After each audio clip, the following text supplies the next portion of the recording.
So this is the map according to the global north. The global north does not mean geographic location on the map, the north. So mura ra gud gyapon ni sila developed countries o developing countries, gi change lang ang term. However,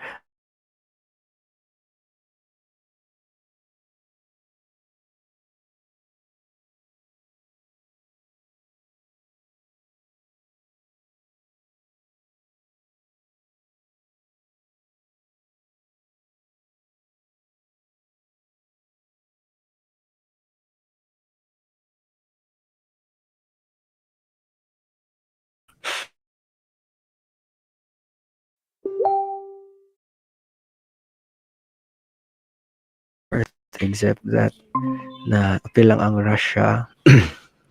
Pero some literature do not include Russia in the global north because of its form of government, even though the economy of Russia way before the Ukraine Russia war is big compared to, relative to other countries in the under global south.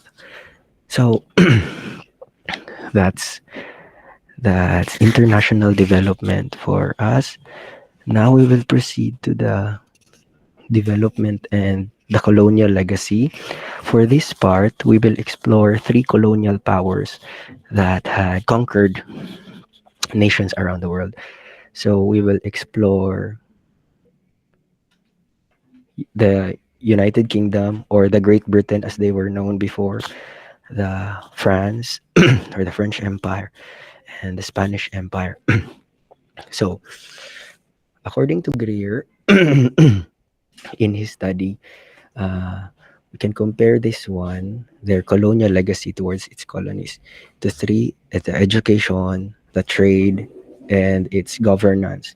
So the two powers, uh, sorry, the French and the Spanish, in terms of education, are very centralized are very centralized in a sense that especially the French, they do not hire teachers in the in the uh, in the local teachers to teach French. They were more they have a fixed curriculum, just like the curriculum in France. So their colonies need to learn French, the language French, and pattern their education in France. So that is why most colonized countries under France were the students under them were also in boarding school, because the French education way back then, uh, they employ boarding school, while while the British, in terms of education, are somewhat more decentralized compared to the French, because they allow locals to teach, and they do not unilaterally prohibit the teachings of their tradition sa ilahang mga colonized countries. In terms of trade naman, the British colonies and the British Empire is allowing other powers to trade in their colonies. So there's a free trade under British Empire. However, for the French and the Spanish, they are more on protectionist in a sense na dili sila nag-allow og other powers, great powers, to trade in their colonies. They they they are very very strict in terms of their colonies trading you know trading towards other great powers. So they want that the products of their colonies would be sell to other colonies or directly to the French, and they would buy to the French lang po. And in terms of governance, the British, uh, again, is more decentralized compare these two powers, because the British allow their colonies to adopt their own constitution. However, dili man pud kayo, wala po kasi sila freedom in terms of their na sila ay ginatagaan sila lokal, nagahatag sila og kanang power sa locals. The French, on the contrary, is very centralized gihapon. Everything is the concentration of power is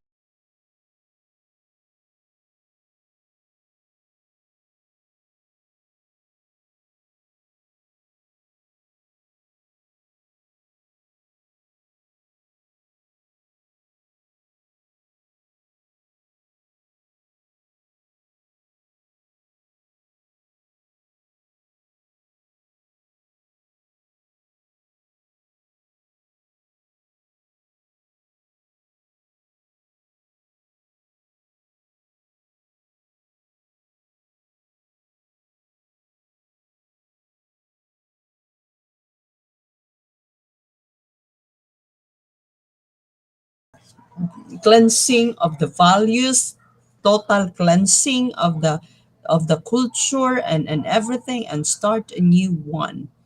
So now Japan is powerful. So dili gid siya literally, let's say for example, yung colony. Yeah, maybe a colony that is becoming powerful now. I think it's India.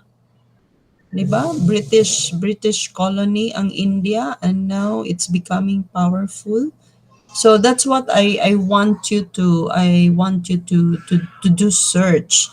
Um the situation of different countries, identifying their colony.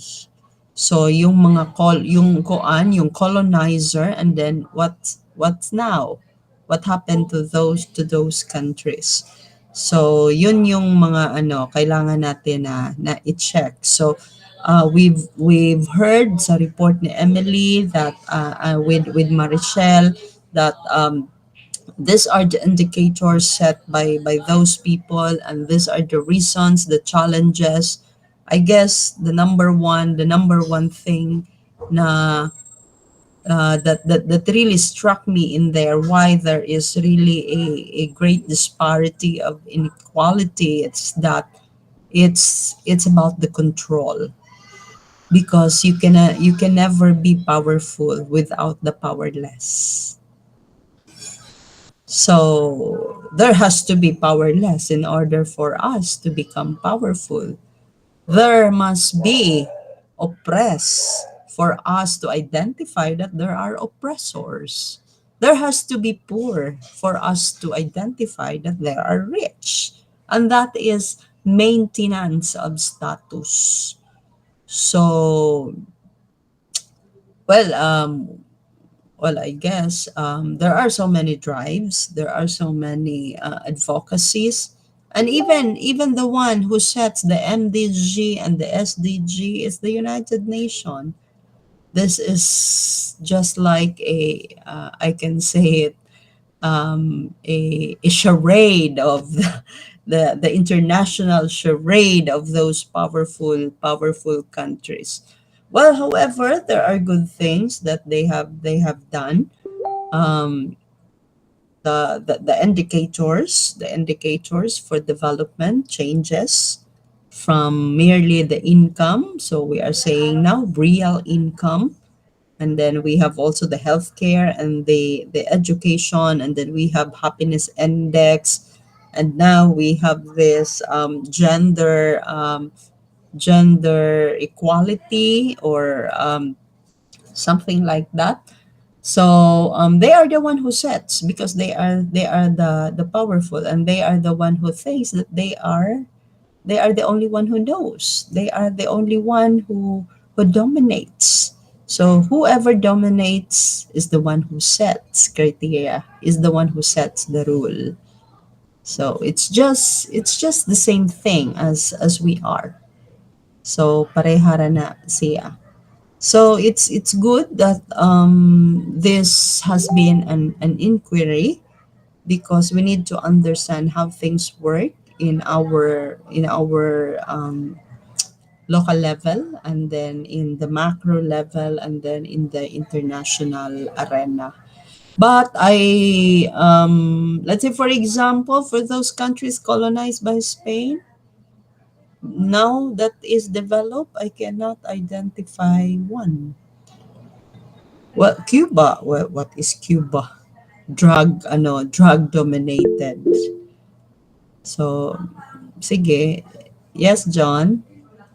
Pwede mag-open mo camera, be? Kay murag wa may labi magstorya. Wa ko'y makitang galihok. In relation to that, ma'am, nga, there's a need to be nga dapat may pour para may indicator. Pero if you will observe, ma'am, I don't know if ma-observe natin, ang South Korea and Japan, they are very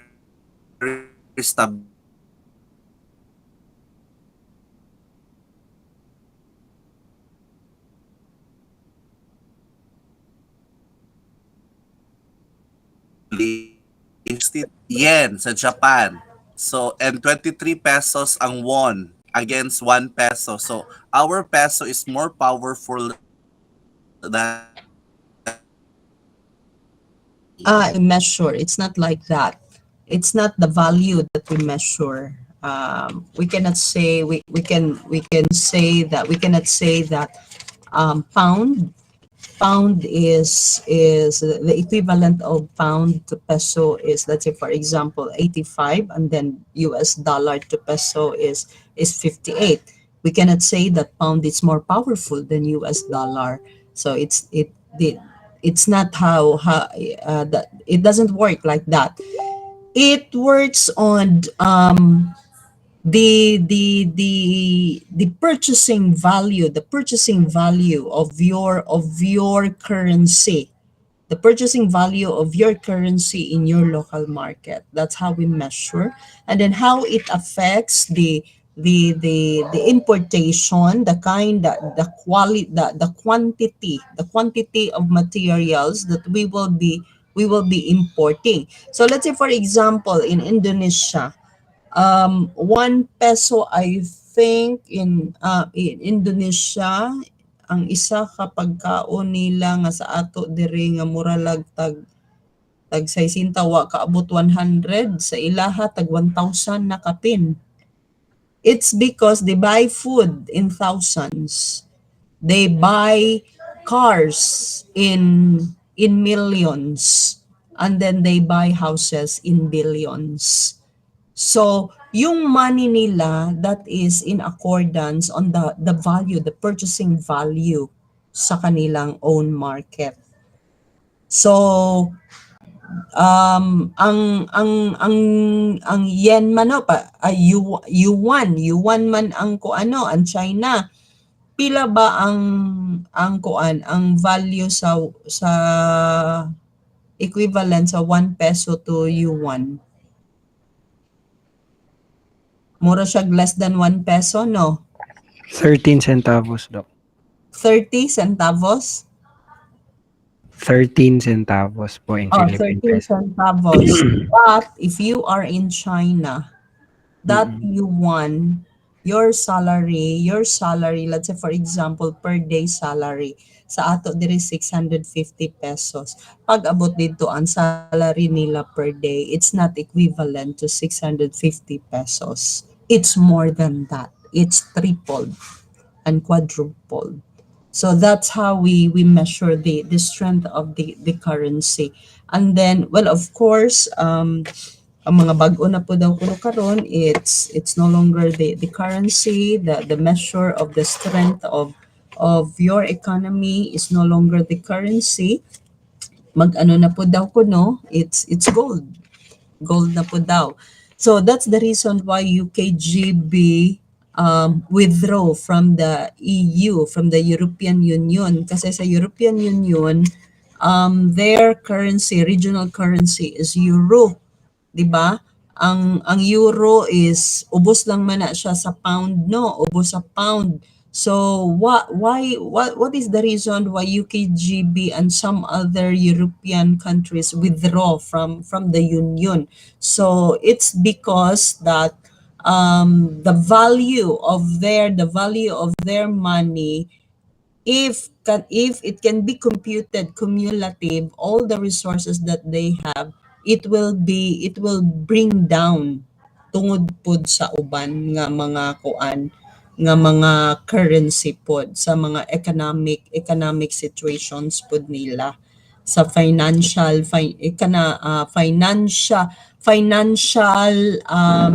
what do you call this one, the financial standing ng isang country. So thus UKGB withdraw and other countries sa European Union kay dili man tanan pod sa Europe dato man pod, di ba? So especially for those mga countries nga that once before part of the Soviet Union of Russia, USSR. So like, well, of course, Ukraine, it's not that rich. Estonia, Latvia, so they are not that very rich. So they will be pulled down. So their economy will be pulled down because there are still many countries in Europe that are not of the same status with them. So parehara na sa USEP ba nga ang USEP is na ay USEP Bislig, na ay USEP Montevista, kay daghag gipang adapt ba ng mga campuses. So what happened now is according to SUK leveling man ang funding. So just like LGUs, you have ERA, now NTA na, National Tax Allocation. If the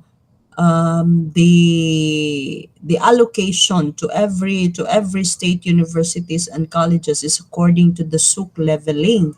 Now, if we will still hold on with that mga external campuses nga kuan nga kanang sa gubangon, kumbaga mabira ang status sa USEP sa Davao. And then instead na mahimo siyang SUK level 4, mahimo siyang SUK level 2 na lang. So it affects the financial na mga kuan, mga aspect will be affected, and then well, of course, it will create a domino effect on infrastructure sa tanan nga operation, MOE, tanan. So yun ang rason na USEP withdraw from them. So ang Bislig was turned over to Surigao State University, something I think. And then yung sa Montevista, gihatag sa Kuan, sa Compostela Valley College, so something like that. So the same game, the same system lang gihapon. Regional countries who have regional groups are gathering themselves so that they can protect their currency against other region. So that's the reason. But then mura man og kuan kanang wala pa man na sa Asia, no, kay wala man ang European, ang Europe lang man ang started that kind of union. So yun ang that's how we measure. It's not the equivalent of the money vis-a-vis the other currency. So sa kuan gyud na siya, sa country gyud na siya. So let's say for example in Singapore, so ang ilahang kuan, sige kwarta sa dollar man ang Singapore, di ba? Sa Singapore, how much is their Singaporean dollar? Siguro mga 48 46, 47, 48. So mas dako pag gihapon ang US dollar. But then in terms of economic development and stability, financial stability, well, of course Singapore is more stable compared to America. But it was then that America has a large clout and kuan dagko kayo og mga influences ba. So now that we have war with the kaning unsa to mga unsa tong mga grupo terrorist Hamas. Hamas. Mas. Oo. Hamas. So ang mga Hamas na pud karon, so we don't know what will happen next, no? So well, of course, in my observation, it's a cold war. a cold war between the democratic countries and the communist countries. So why is it considered cold war? It's a cold war because they are not the ones who are actually having the war. They are having wars, supporting wars to other countries. Kumbaga gihimo lang manok ba sa bungan ba nga gitarian si Palestine, gitarian si kuan si Israel, dayon na ay Kristo didto sige pamusta so motong kuan Lord of Wars. And then ang mga financer, ang supporter na ara dito sa taas nagtan-aw lang. So they are the ones supporting those. So it's a cold war between the democratic and the communists. So luoy lang gud kaayo ang kuan kanang mga countries ba nga kanang himuon galing ally, no? But of course, if I am Israel, I would be thankful to America because I would be nothing without America. So kana lang gyud pud no unsa kay naa sa Israel, no? Aside from the biblical prophecy that Israel was scattered, and it's biblical. They were scattered around the world with no names, no identification. But then one thing that wherever they go, they prosper because they are the chosen people. That's why Hitler was so very jealous of that. And don't hate Hitler that much because Hitler's experiences is that Hitler was deprived with the Jews. Kumaga, German ka, ang nag-dominate mga Jews, ang mga kuan, ang mga naay opportunity, ang mga Jews, unya ikaw nga German ka, wala kay opportunity sa imong own country. So, it all started like that. So, thus, it developed a kind of hatred ba kang Hitler. Di man gyud pud kanang totally dautan yun si Hitler. There are reasons why people is being pushed to that kind of kuan kanang mga situations. Yes, Ma'am Jo. Um, gusto lang nako na-remind lang ko, Doc, why it's really important to anang studyhan na to ang mga theories because it's this way that we understand really why all these things are happening. So, murag topic na mo ni adtong sa theory sa unsa ganito na to kang Doc, isa ka subject po namo.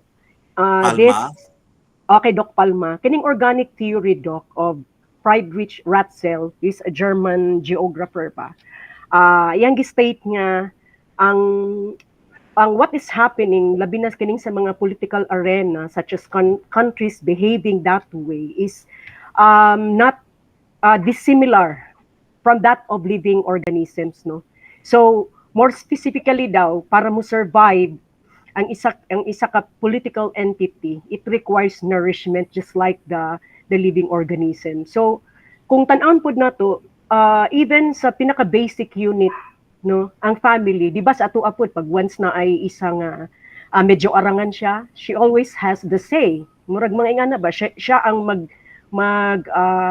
murag na say sa family, and ang decision siya pinakauna nga murag ingana ba. So nasabtan lang nako nga even if na ay mga like the United Nations trying to murag kung kuan pa kuan para magkasinabot ta and all, but we cannot really disregard nga pag once whoever has the goal really rules. So ingana na good. And then so moto bringing back ba to the organic theory ni Ratzel nga iya halang gi-align or iyahang gi-explain nga pareho ra gyud na siya sa living organism. So look at how kining mga living organism is also trying to survive, even it would mean killing other organisms para siya mo survive. So kana lang ang gusto nang pud nako i-share, Doc. Thank you.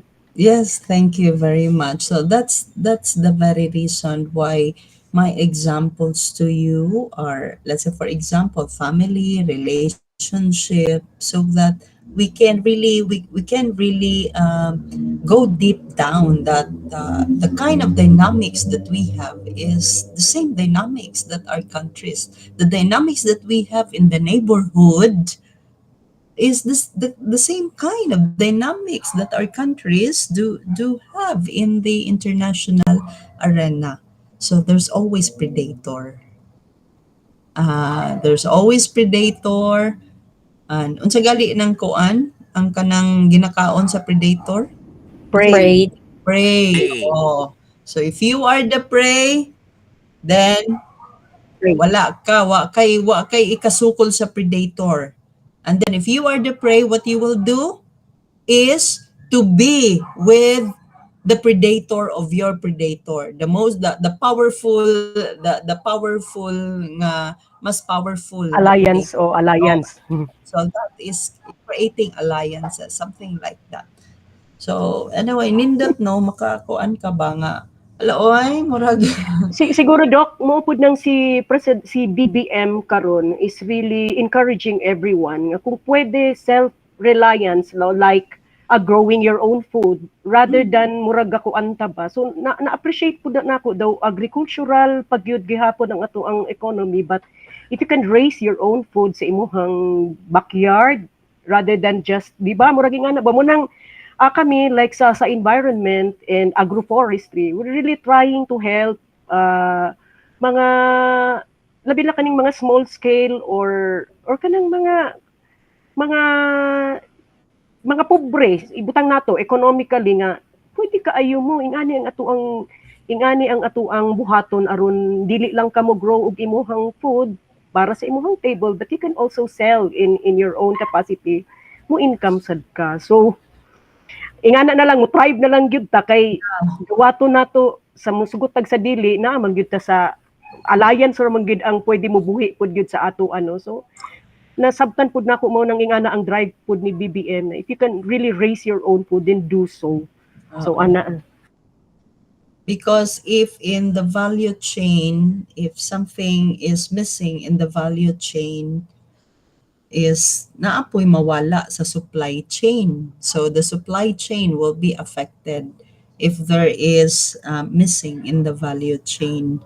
So we really have that's a good move no. Kato man ang pandemic nagsugod-sugod no nga murag kuan kay di naman ka makapalit kay kulang-kulang naman ang supply sa market. Or it could be it's a product of more time in the household. Mas daghan man kag time sa balay, so mag-garden na lang ka. So mao nang mga plantita no nga nagkuan. So USEP in that time is helping yung ano sa DA nga mag-distribute og mga seedling kay para itanom wa man pod na sustain no kay urban lagi. Sa urban we have limitations in our lot area. May magparehat ang kernel sagpang nga dako kaayo og kuan umma, diba? Kana ay umma didto kuan sa dias bukid nya kitaan ni wa man tay umma. Everything we have is kaniraman. So kaang ramay naa sa ato. so maupod ng technology of vertical gardens Doc. No? Oh, naapod gali hydroponics, expensive man sab. Anyway, sige. So, let's start in our own little way. Uy, nawala mas tolits, no? Ay, naradi ay, waday nag-on sa iyang cam. Picture sa ta. Kay, ikaw na, John. Mag-picture, John. Ayan, si D na lang. Oh, wala nag-kuan. Nagluto na ni ba? Okay, Na ni ready? lata sa iyang bukog.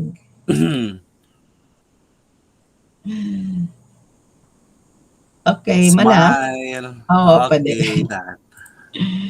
Okay, thank you. Thank you very much.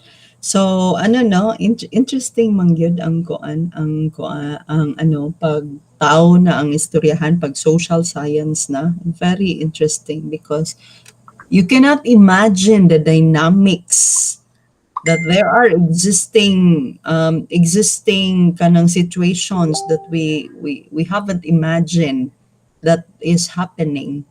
So it's just only through sharing that we will understand. So that is what is expected of you as a PhD student, that when you graduate you would be able to make all things, establish the connection of all things. You would be able to make tuhog-tuhog ang tahi-tahi of all the connections sa tibuok kalibutan o sa tanan nga naa sa atoang kuan, sa atoang palibot. Thus you will understand why there are people are being pushed, no choice, to be in prostitution, to be in kanang mga slavery, and kanang wala na lang mo antos na lang yun. And that's the reason also why there are so many Filipinos nga magtan-aw kabaka-bata mangyud ani oy unya ga angkla didto sa kadtong puti bitaw nga tigawang nga kaangkaang na luuya gid aning bataa oy. Sometimes I can say to myself, kanang mura man ni siya mahimo naman lang ni siyang sex slave, no, kung ana. But well, if it provides help and kanang tabang para sa iyang pamilya to survive, then she is the sacrificial lamb, so something like that. So our ability to judge kanang people's situation is maano ta ba ma-enlighten ta if we know how things work in our environment. And then the sad thing is it creates more burden in our heart.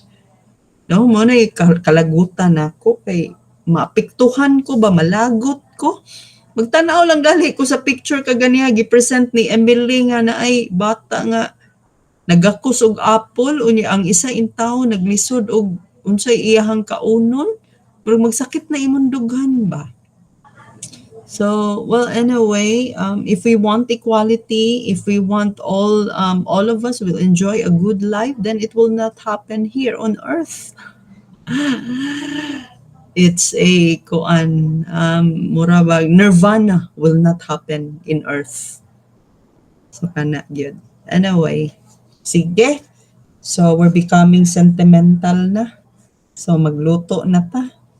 Si di ani wa na lata na ni iyahang kuan ba ang bukog ani ang tiils baboy.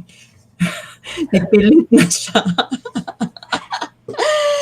Okay. Ay, Doc, kibali, last 3 na lang may by this coming Saturday, Doc, no? Last 3. Kinsa naman lang ang wala. Ikaw, Kevin, Ilbero and Ma'am. An, og si D. Oo.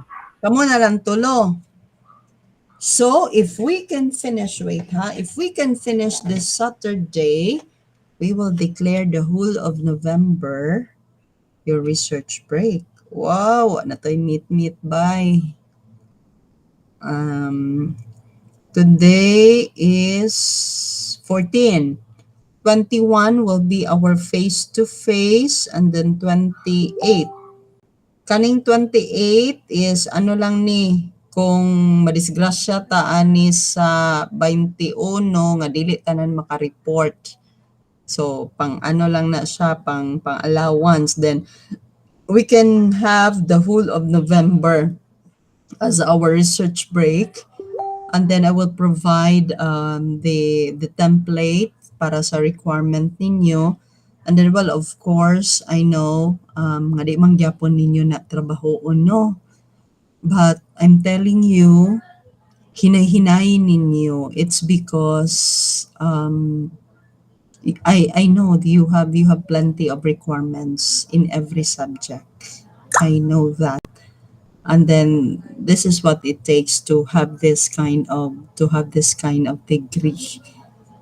Kasi kung luagan pod mo ayo, so what differs sa sa masters and then sa PhD.